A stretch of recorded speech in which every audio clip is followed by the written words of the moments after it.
Ananda? Baik, Ibu. Oke, sebelum kita memulai pembelajaran kita pada pagi hari ini, Ibu minta tolong kepada ketua kelas untuk memimpin doa terlebih dahulu. Kepada ketua kelas dipersilahkan. Bersiap. Berdoa mulai.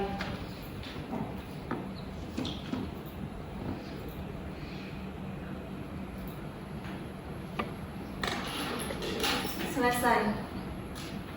Oke, bagaimana kabarnya hari ini Ananda? Alhamdulillah sehat, Bu. Oke, Ibu akan mengecek kehadiran terlebih dahulu sebelum kita memulai pembelajaran kita pada hari ini. Jika Ibu telah memanggil namanya, tolong dibilang hadir ya. Pertama, Sumi Fitri Elida. Hadir, Bu. Sisna Nuralia Rahmi. Hadir, Bu. Ini Anggraini. Hadir, Bu. Larasati Azura. Rara Aulia Putri. Yuli Destrianti. Permata Nilamsari. Raisa Humaida Andriani. Veronica Kristiani Gurni. Gina Salsabila. Ramadhani Trivina Dewi. Hadir, Bu. Taskia Yuanda. Dan Nur Safitri. Apakah masih ada namanya yang belum terpanggil? Berarti udah semua ya. Hari ini Iya, ada Bu. semua. Nah, sebelum kita mulai kepada pembelajarannya, Ibu minta tolong kepada Ananda untuk mengkondisikan kelas terlebih dahulu, di mana Ibu minta kepada Ananda untuk melihat samping kanan, kiri, depan, dan belakangnya apakah ada sampah, tolong dibersihkan, dan jika ada meja yang berantakan, tolong dirapikan terlebih dahulu.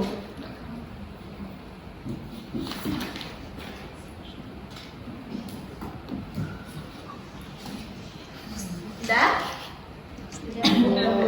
Sudah, Bu. Oke, Ibu mau nanya, sebelum berangkat ke sekolah pada hari ini, Ananda sarapan pagi atau tidak? Tidak. Kenapa? Tidak sempat, Bu. Nah, kira-kira jika Ananda tidak sarapan, apa yang Ananda rasakan? Lapar.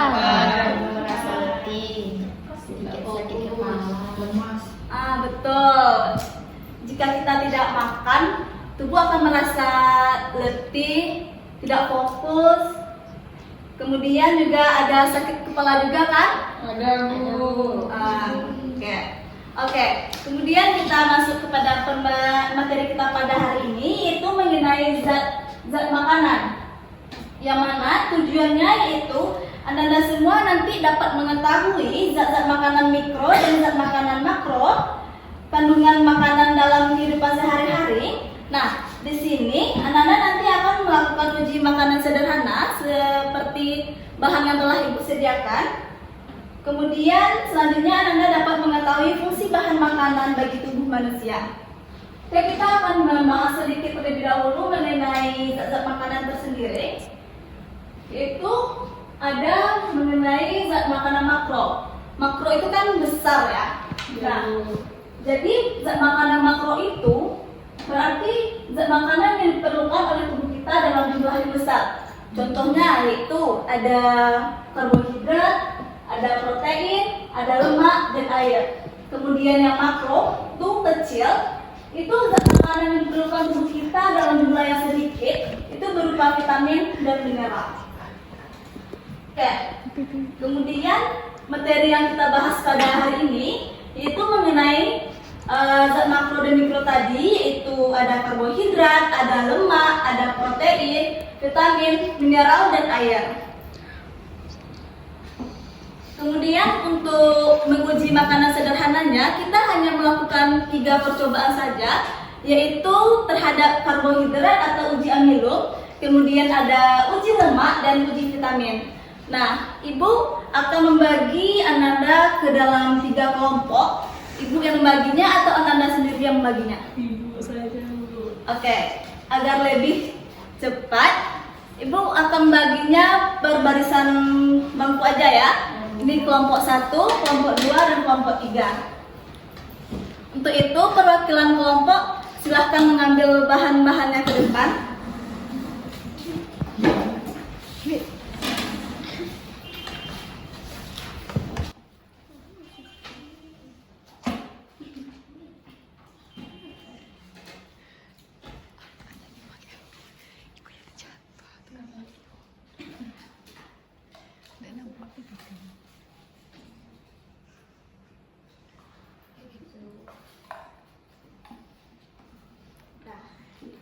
Ini nanti ibu yang akan teteskan, dan untuk pisang nanti ibu yang akan bagikan. 3. Ya.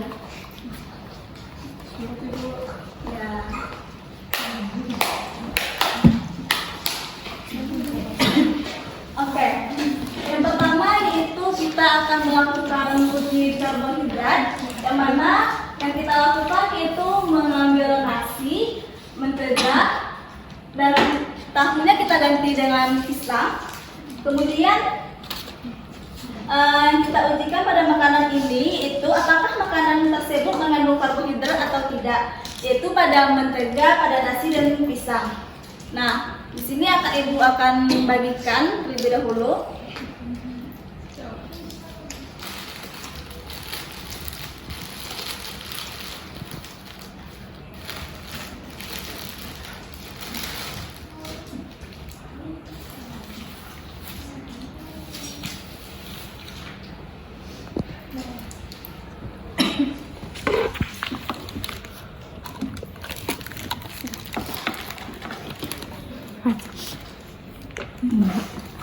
Nasi, terus ada pisang,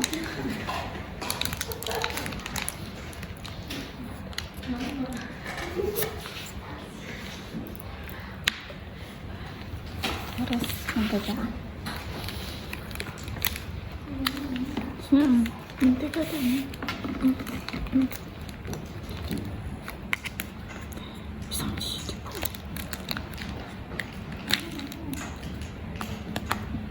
Udah?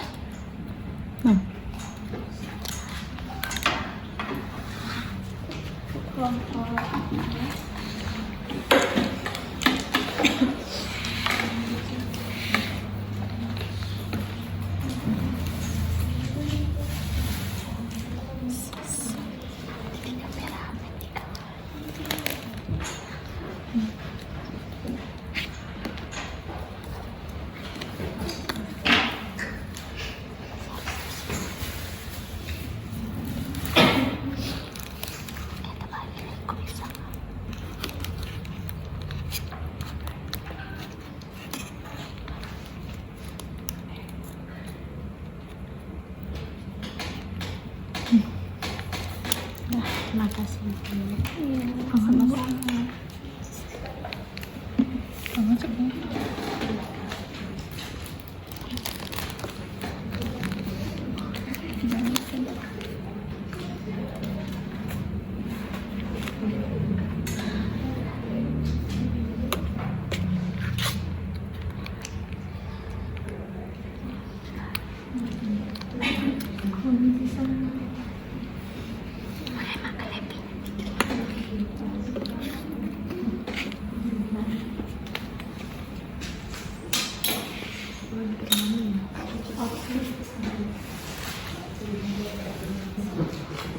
Nah, selanjutnya itu yang kita lakukan meneteskan 2 tetes betadin kepada bahan percobaan yang telah ibu berikan.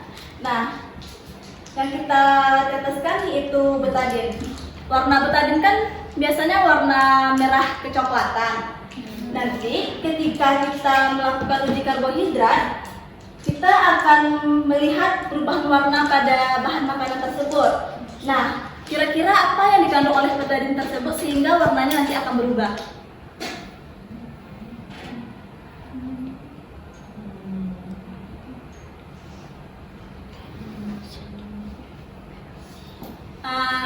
Silakan, Nara.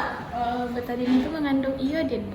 Betul. Nanti karena betadin ini mengandung iodin. Oke, dan kita teteskan terlebih dahulu kepada bahannya. Nanti silakan diaduk.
Udah Nanda? Udah didapatkan hasilnya? Bahan mana yang telah berubah warnanya setelah diproses tadi? Nasi. Nasi. Berarti nasi itu mengandung karbonhidrat. Oke. Selanjutnya yaitu untuk uji karbohidrat atau amilum telah kita lakukan. Kita akan melakukan uji lemak. Uji lemak itu bahannya sama, tapi kita letakkan pada kertas HVS.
setelah Ibu berikan bahannya, silahkan melumatkannya semua bahannya tersebut sampai hancur.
Sudah semua? Sudah, Bu. Nah, selanjutnya yaitu membalikkan kertasnya, kemudian kita lihat bahan mana yang memiliki transparan, yang lebih transparan. Mentega. Mentega. Berarti uji kita berhasil. Yang mana mentega termasuk ke dalam lemak. Betul.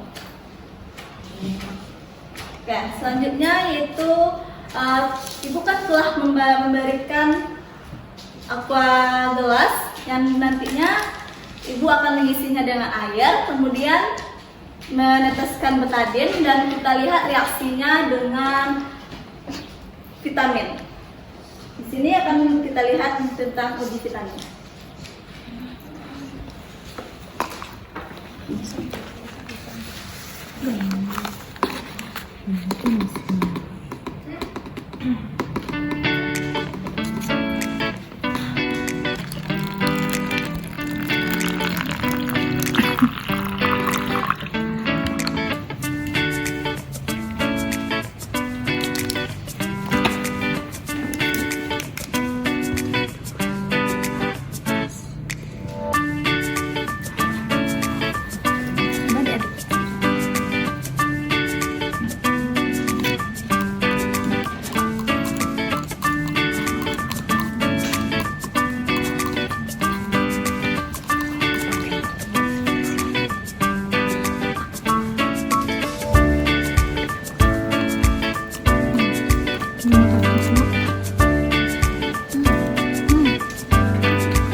Oke.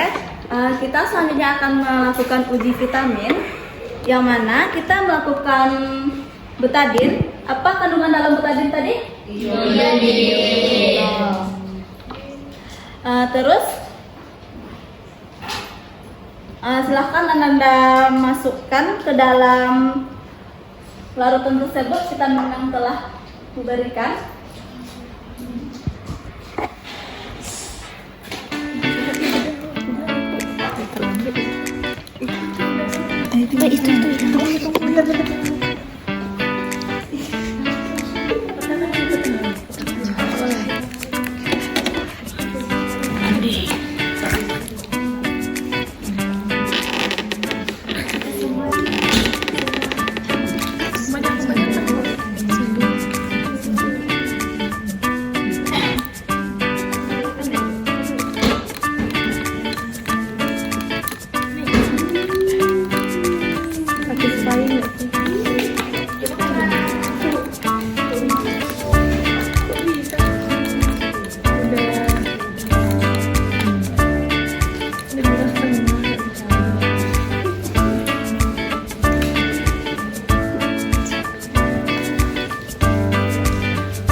Nah, bagaimana warna airnya setelah kita masukkan vitamin C?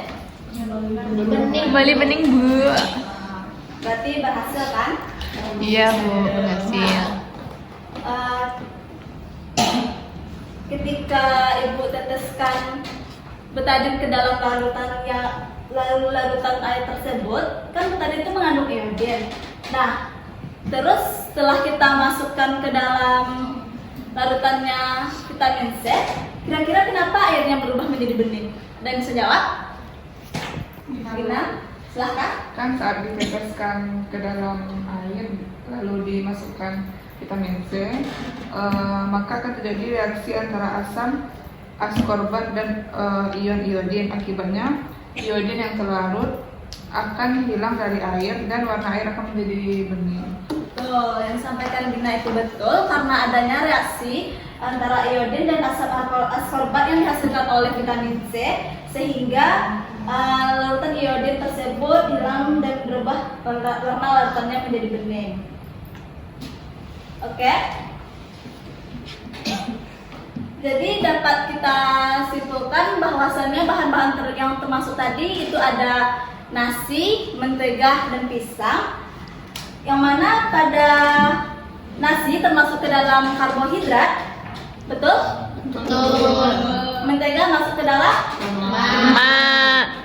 dan vitamin C karena adanya reaksi asam askorbat Dengan ion iodin.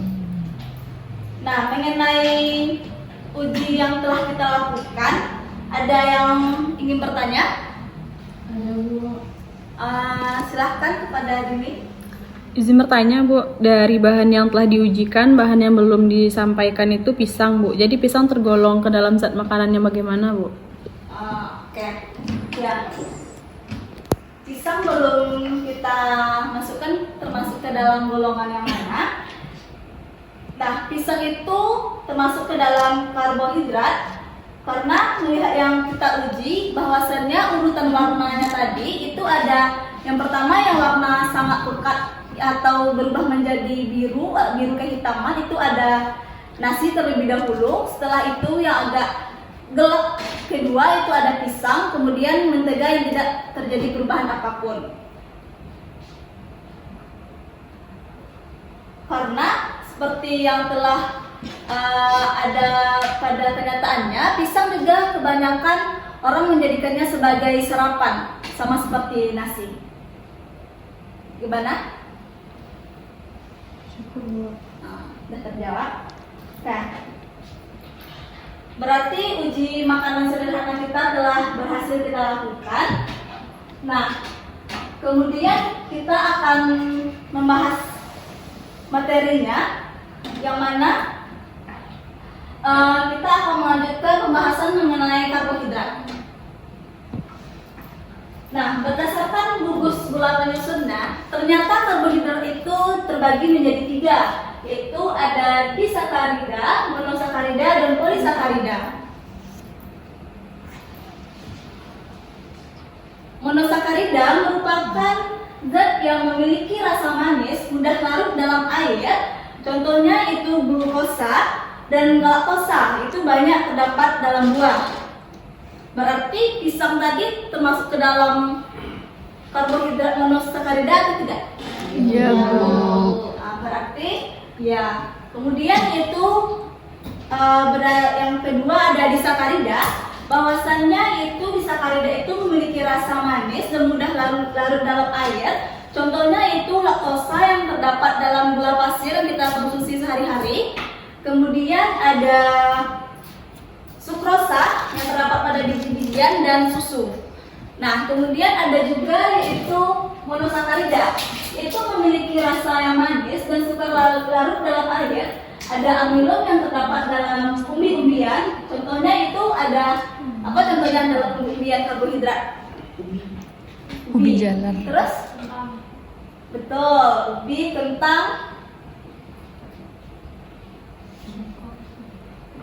singkong, sama ada ubi. Kemudian ada glikogen. Glikogen itu terdapat pada hati hewan. Contohnya ada hati ayam, hati segala jenis hewan. Dan ada yaitu selulosa yang terdapat dalam serat tumbuhan. Berarti dalam serat tumbuhan, kalau seandainya nasi tadi termasuk karbohidrat dalam jenis yang mana?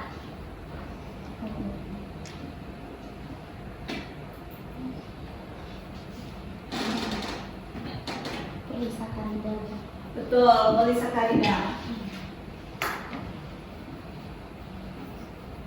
Nah, kita juga harus mengetahui apa saja sih fungsi karbohidrat sehingga tubuh kita membutuhkannya.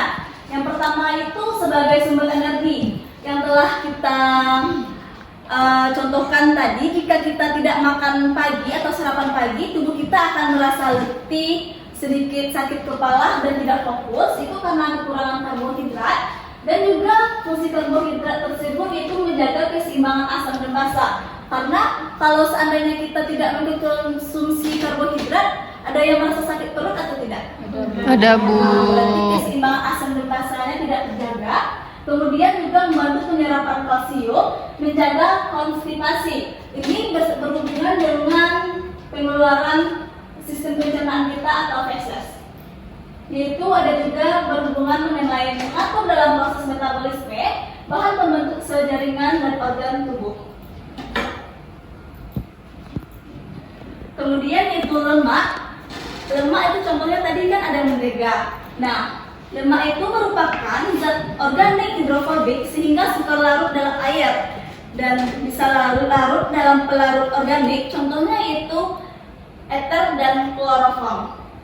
Nah, lemak itu sendiri tersusun atas makromolekul dan jika dipecah akan menjadi asam lemak, kemudian menjadi gliserol. Yang mana lemak itu sendiri tersusun atas oksigen, karbon, dan hidrogen. Kemudian ada juga kita harus mengetahui nih jenis-jenis lemak itu berdasarkan komposisi kimianya. Ada lemak sederhana tersusun atas 1 gliserol dan 3 asam lemak, yaitu contohnya ada lilin, plastisin, dan minyak. Siapa yang pernah melakukan permainan plastisin? Nah, berarti itu termasuk ke dalam lemak. Kemudian ada juga lemak campuran, yaitu gabungan antara lemak dengan senyawa bukan lemak. Itu ada protein, fosfat, dan glukosa. Contohnya itu fosfolipid. Ada juga derivat lemak, senyawa yang dihasilkan dari proses hidrolisis, misalnya kolesterol, asam lemak, dan gliserol. Nah, kemudian ada berdasarkan ikatan kimianya, ada asam lemak jenuh dan tak jenuh. Lemak jenuh bersifat non-esensial karena dapat disintesis oleh tubuh, berwujud padat pada sumbu kamar dan banyak terdapat pada daging, keju, susu, dan mentega. Jadi mentega itu termasuk ke dalam asam lemak jenuh. Nah, kemudian ada juga asam lemak tidak jenuh bersifat esensial karena tidak dapat disintesis oleh tubuh, umumnya berwujud cair pada sumbu kamar, banyak terdapat pada minyak kedelai, minyak kelapa, dan minyak goreng. Nah, kira-kira fungsi karbohidrat itu ada sebagai penghasil energi juga sama seperti karbohidrat tadi.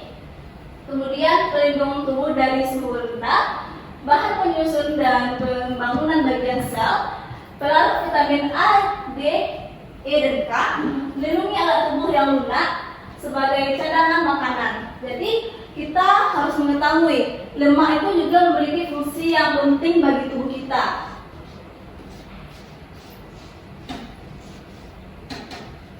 Selanjutnya yaitu ada protein. Protein yaitu tersusun atas satu atau lebih polimer. Nah, tiap polimernya itu tersusun atas monomer. Monomer yang disebut dengan asam amino atau amino asid. Kemudian membentuk rantai panjang yang melalui ikatan peptida dan protein. Nah, pada protein ini dia itu mengandung karbohidrat. Pada tiap organ berbedanya ada karbohidrat, ada oksigen, ada hidrogen, dan nitrogen. Kemudian yaitu jenis-jenis asam amino. Yang pertama ada asam amino esensial, asam amino semi esensial, asam amino non esensial, yang mana esensial ini tidak dapat disintesis oleh tubuh, diperoleh melalui makanan. Kemudian semi esensial tidak dapat dibentuk oleh tubuh dalam kondisi yang tertentu. Kemudian asam amino non esensial dapat disintesis oleh tubuh. Contohnya dapat Anda lihat ada lisin, leusin, isoleusin, metonin, protein, dan lain sebagainya. Kemudian ada juga jenis protein berdasarkan fungsinya. Ada struktural dan fungsional. Ya, pada struktural ini berfungsi untuk membentuk struktur sel, yang mana itu ada protein integral dan protein perifer. Nah, yang ini merupakan protein integralnya, yang ini merupakan protein dari perifernya. Kemudian ada juga fungsionalnya, melakukan fungsi tertentu dalam sel seperti homeostatis, imunitas, metabolisme, transportasi zat. Contohnya itu ada enzim dan hormon. Sampai di sini ada yang ingin bertanya?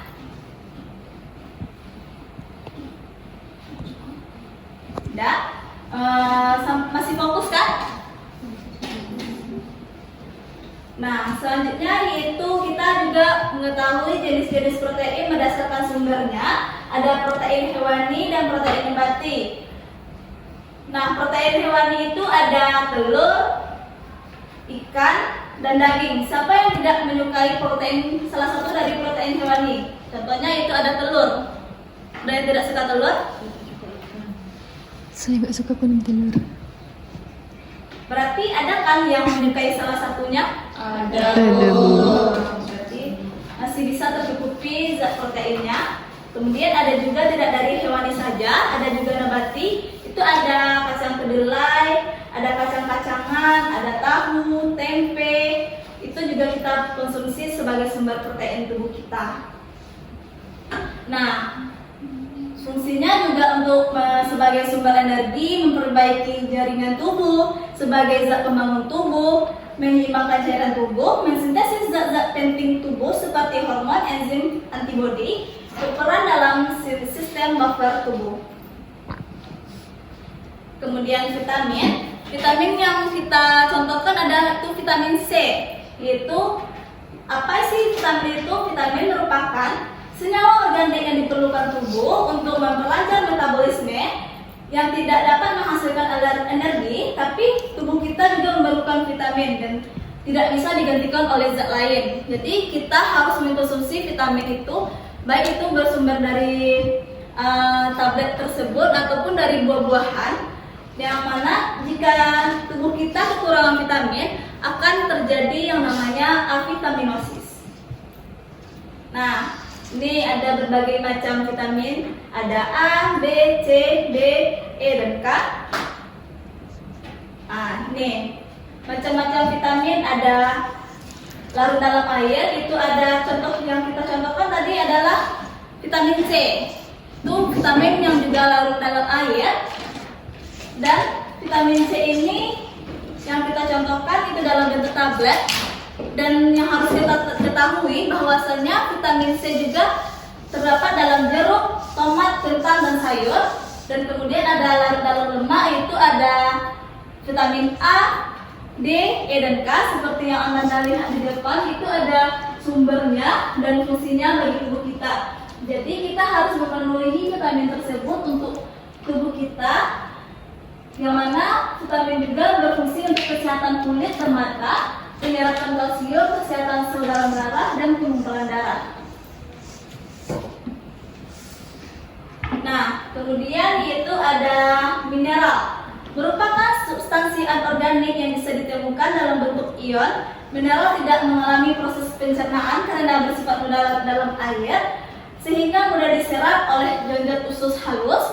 Kemudian jika tubuh kekurangan mineral tertentu dapat mengakibatkan penyakit defisiensi. Nah, ini dapat Anda lihat di depan. Itu ada mineral Ca, itu denominasi dapat dilihat berdasarkan jenis mineralnya itu dan sumbernya. Kemudian itu ada mineral dan fungsinya. Kita harus mengetahui dan kita juga harus memenuhi semuanya agar tubuh kita tidak kekurangan mineral dan tidak terjadinya avitaminosis tadi. Kemudian yaitu ada pengelompokan mineral berdasarkan jumlah yang dibutuhkan tubuh. Ternyata ada juga pengelompokannya itu berdasarkan makro dan mikro tadi. Nah, yang makronya itu kita harus mengkonsumsinya dalam jumlah yang besar. Itu ada natrium, kalium, fosfor, kalsium, dan magnesium. Ada yang mikronya ada seng, besi, tembaga, mangan, dan yodium. Nah, yang terakhir air. Ternyata tubuh kita itu terdiri dari 70% air, yang mana kita harus mengkonsumsinya itu 2,5 liter sehari. Nah, di sini apakah ada yang mengkonsumsi air sebanyak itu atau malahan 1 liter aja nggak sampai gitu? Ada nggak? Nah, kira-kira ketika kita kekurangan air, apa yang kita rasakan? Dehidrasi kan? Jadi sebaiknya kita juga harus mengkonsumsi air, yang mana fungsinya itu juga mengatur suhu tubuh, melindungi jaringan dan organ tubuh, mengangkut sisa metabolisme keluar tubuh, membawa nutrisi dan oksigen ke seluruh tubuh, medium berbagai reaksi kimia tubuh, kemudian mengurangi beban kerja ginjal dan hati. Nah, itu sangat penting air bagi tubuh kita, bahwasannya di sini fungsinya yaitu mengurangi beban kerja ginjal dan hati. Jika kita kekurangan air dalam tubuh, berarti ginjal kita juga nantinya akan bermasalah. Jadi ibu pesankan kepada Ananda agar dapat mengkonsumsi air itu seperti yang telah ibu tentukan, itu ada berapa? Ada 2,5 liter itu dalam sehari. Nah, sekianlah materi kita pada hari ini. Ada pertanyaan? Cukup, Bu. Tidak. Maka Ibu ingin salah satu dari Ananda dapat menyimpulkan pembelajaran kita pada hari ini. Siapa yang bisa? Larasati, dipersilahkan. Baik, Bu. Tadi kan dari awal sampai kita melakukan percobaan terus ada materi yang Ibu jelaskan.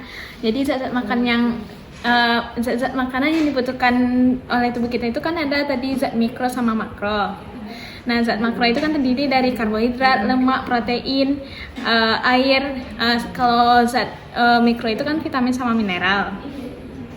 Jadi sebagai kita yang punya tubuh kita yang mempunyai tubuh kita itu kita kan dibilang sebagai pengendalinya. Jadi sebaiknya kita tuh harus memenuhi semua zat yang dibutuhkan oleh tubuh kita tersebut agar semua proses fisiologisnya itu kita dapat berjalan dengan lancar dan baik. Betul, yang disampaikan oleh Lala benar. Silakan dari Apus kepada Lala. Oke. Jadi benar yang disampaikan Lala, kita harus menjaga zat-zat dalam tubuh kita dengan harus mengkonsumsi zat yang telah ibu paparkan, ada zat makro dan mikro agar fisiologis tubuh kita itu berjalan dengan baik. Oke, sekian pembelajaran kita pada hari ini. Kemudian ibu minta tolong kepada Ananda buat resume mengenai zat-zat makanan. Kemudian untuk minggu depan kita akan belajar mengenai bagaimana sih makanan yang seimbang. Kemudian kita juga akan membahas mengenai BMI, cara penghitungannya. Nah, untuk itu sebelum kita memasuki pembelajaran kita minggu depan, ibu harap kepada Ananda dapat mencari sumber-sumber yang lain sebagai materi pembelajaran kita minggu depan, sehingga pembelajaran kita memiliki banyak sumber dan pemaparan materi kita juga lebih luas nantinya. Oke, sekian penyampaian materi kita pada hari ini. Ibu ucapkan alhamdulillah rabbil alamin. Assalamualaikum warahmatullahi wabarakatuh. Waalaikumsalam warahmatullahi wabarakatuh.